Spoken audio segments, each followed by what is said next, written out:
Hi friends, ಎಲ್ರಿಗೂ ನಮಸ್ಕಾರ. ನಮ್ಮ ಮಗಳ ನಾಮಕರಣದ ಬಗ್ಗೆ ಇವತ್ತಿನ ವಿಡಿಯೋದಲ್ಲಿ ತಿಳಿಸ್ತಾ ಇದ್ದೀನಿ. ನಾವು ನಮ್ಮ ಮಗಳ ನಾಮಕರಣನ ಇಟ್ಕೊಂಡಿದ್ದು ದೇವರಾಯನದುರ್ಗದಲ್ಲಿ. ಅಲ್ಲಿ ಒಂದು ಹಾಲ್ ಕೂಡ ತಗೊಂಡಿದ್ವಿ. ಅಲ್ಲೇ ನಾವು ನಮ್ಮ ಮಗಳ ನಾಮಕರಣವನ್ನು ದಾಸಪ್ಪ ಅವರನ್ನು ಕರೆಸಿ ಶಾಸ್ತ್ರೋಕ್ತವಾಗಿ ನಮ್ಮ ಮಗಳ ನಾಮಕರಣವನ್ನು ಮಾಡಿದೆವು.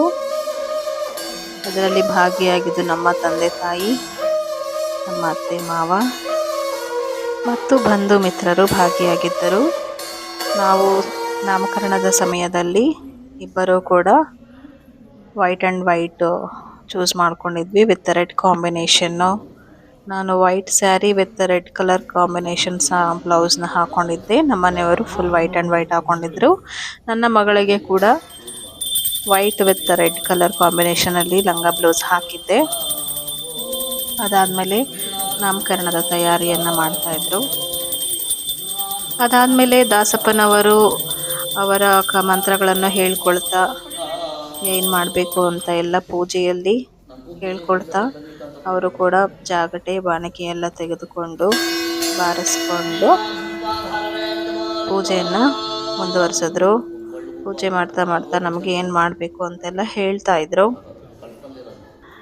ನನ್ನ ವಿಡಿಯೋನ ಹೊಸದಾಗಿ ನೋಡ್ತಾ ಇರೋರು ದಯವಿಟ್ಟು ಲೈಕ್ ಮಾಡಿ, ಕಮೆಂಟ್ ಮಾಡಿ, ಶೇರ್ ಮಾಡಿ. ಹಾಗೆ ನನಗೆ ಸಪೋರ್ಟ್ ಮಾಡೋದಕ್ಕೋಸ್ಕರ ನನ್ನ ಚಾನಲ್ನ ಫಾಲೋ ಆ್ಯಂಡ್ ಸಬ್ಸ್ಕ್ರೈಬ್ ಕೂಡ ಮಾಡಿ.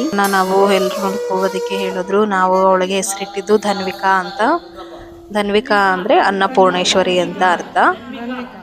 ನಂತರ ಕನಕಾಂಬರ ಹೂವನ್ನು ನನ್ನ ಮಗಳಿಗೆ ಹಾರ ರೀತಿ ಕತ್ತಿಗೆ ಹಾಕಿದ್ರು. ಅದಾದಮೇಲೆ ನನ್ನ ಹಸ್ಬೆಂಡ್ಗೆ ಕೂಡ ಹಾಕ್ಸಿದ್ರು. ಮತ್ತು ಅಕ್ಷತೆಯನ್ನು ಹಾಕಿ ಆಶೀರ್ವಾದ ಮಾಡಿದ್ರು. ನಂತರ ಹೂವನ್ನು ನನಗೆ ಕೂಡ ಮುಡಿಸೋದಕ್ಕೆ ನನ್ನ ಹಬ್ಬಿಗೆ ಹೇಳಿದ್ರು. ಈ ರೀತಿ ಎಲ್ಲ ಆದಮೇಲೆ ಕುಂಕುಮನ ಇಟ್ಟರು. ಇದು ನಾಮಕರಣದ ಪದ್ಧತಿಯಾಗಿತ್ತು. ಇನ್ನು ಮಿಕ್ಕಿದ ವಿಡಿಯೋವನ್ನು ನಾನು ನೆಕ್ಸ್ಟ್ ವಿಡಿಯೋದಲ್ಲಿ ನಿಮಗೆ ಅಪ್ಡೇಟ್ ಮಾಡ್ತೀನಿ. ಈ ವಿಡಿಯೋ ಇಷ್ಟ ಆಗಿದ್ದರೆ ನಿಮಗೆ ಖಂಡಿತವಾಗ್ಲೂ ನನ್ನ ವಿಡಿಯೋಗೆ ಒಂದು ಲೈಕ್ ಮಾಡಿ, ಕಮೆಂಟ್ ಮಾಡಿ, ಶೇರ್ ಮಾಡಿ. ನಿಮಗೆ ಹೇಗೆ ಅನ್ನಿಸ್ತು ನನ್ನ ವಿಡಿಯೋ ಅಂತ ಕಮೆಂಟ್ ಮೂಲಕ ತಿಳಿಸಿ.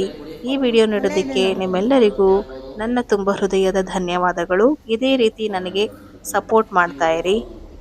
ಹಾಗೂ ನನ್ನ ಚಾನಲ್ನ ಇನ್ನೂ ಯಾರು ಹೊಸದಾಗಿ ನೋಡ್ತಿರೋರು ಸಬ್ಸ್ಕ್ರೈಬ್ ಮಾಡಿ. Thank you so much everyone.